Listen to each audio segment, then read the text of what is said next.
Here are all the ingredients I'm going to be using. So I haven't decided between either the mixed seafood or just the mussels on its own. I have some fresh parsley here, my spaghetti. I have a whole bunch of tomatoes, some Parmesan cheese, which I might use, I don't know yet, I might garnish it at the end. I have some fresh basil here, some garlic.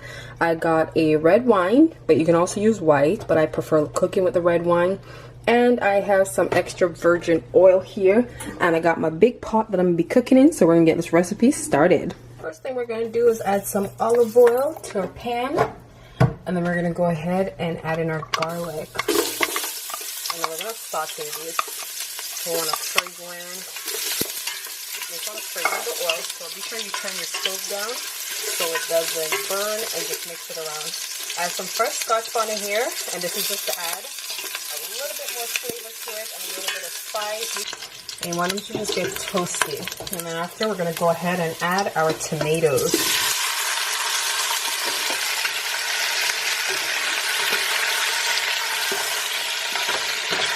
We want to mix that thoroughly. You want to turn up your stove a little bit until it comes to a boil again. Now that we got our heat back up, you want to let this cook out for a bit. So we're just going to leave it here, let it do its thing. But before we do that, go ahead and wash some fresh parsley. Just mince them up and drop them in here.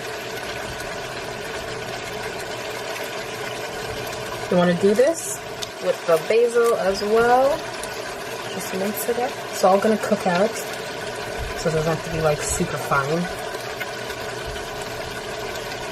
Let me stir this. And don't worry, your tomatoes will cook out. It's not going to be nice and big like this. They're going to cook out. As you can see, some of the skin has already started to come off of some of them. It's going to cook out into a beautiful sauce. I'm going to go ahead and just add a bit of onion sauce to this. Onion powder, sorry.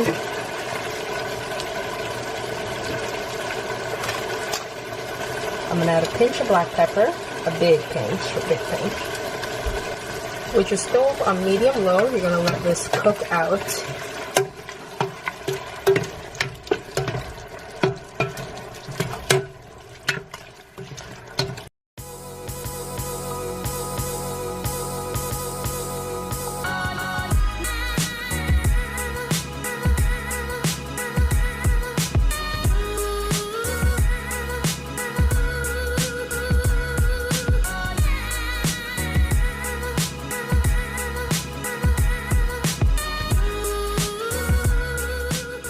So it's been nearly 5 minutes. As you can see, our sauce has completely transformed.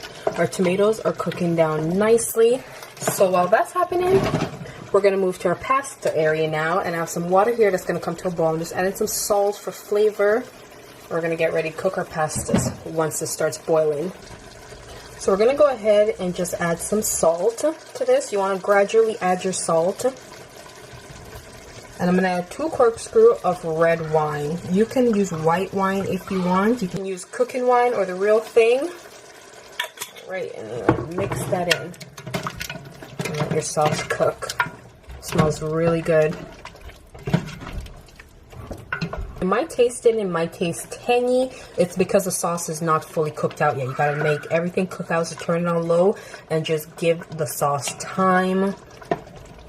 Unless you like yours tangy, I personally want my sauce to be well cooked. So we're just going to give it time here while our pasta sauce comes to a boil. So we're going to let this boil so we're going to let this cook down for another 5 minutes. And by then our pasta water should start boiling. See you guys in 5.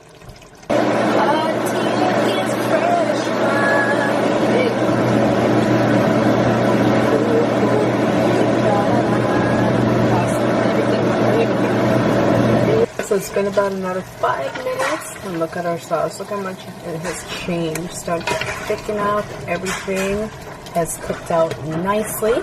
Our water is about to start boiling now, so I have my pasta here, and we're going to get ready to add them in. I'm going to break them in half and just add them to my water. There's everything right in there. I like to just add a little bit of oil to mine. I'm adding some olive oil just to ensure that they don't stick to each other. And then I just like to spin that around, get that deep in the water. I do apologize, my children just decided to come downstairs to play. And we're going to let that cook out for about 10 minutes. You don't want it to fully cook, so you want to keep an eye on this because you want it to also get some cook time in the sauce, so you don't want to overdo it.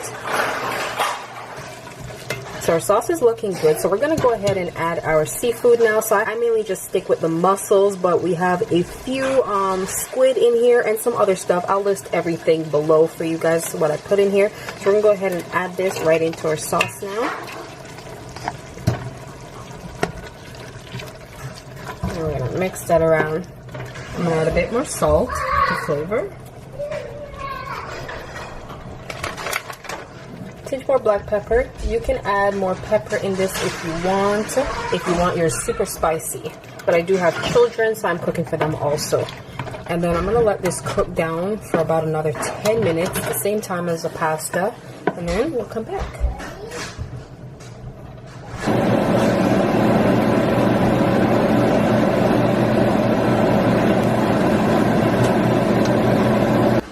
So it's been 10 minutes for our pasta, so we're going to strain it now. That looks good. These are the pastas I use, by the way. I got it from No Frills. I don't know if you guys have that in your location, but just in case if you want to know the particular pasta that I use. We're going to run some cold water on it. This is just to stop the cooking process.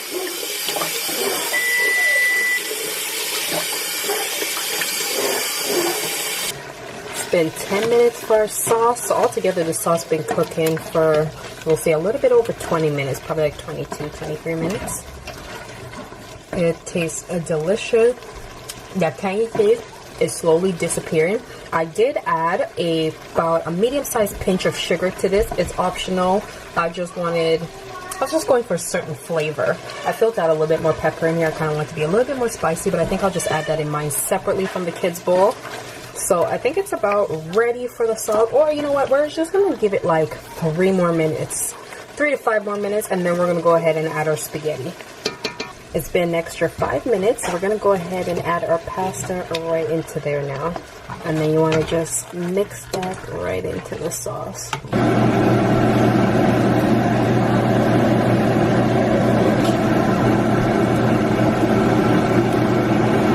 I'm grating some Parmesan cheese. This is optional as well. I'm just looking for that extra cheesy flavor, just a bit.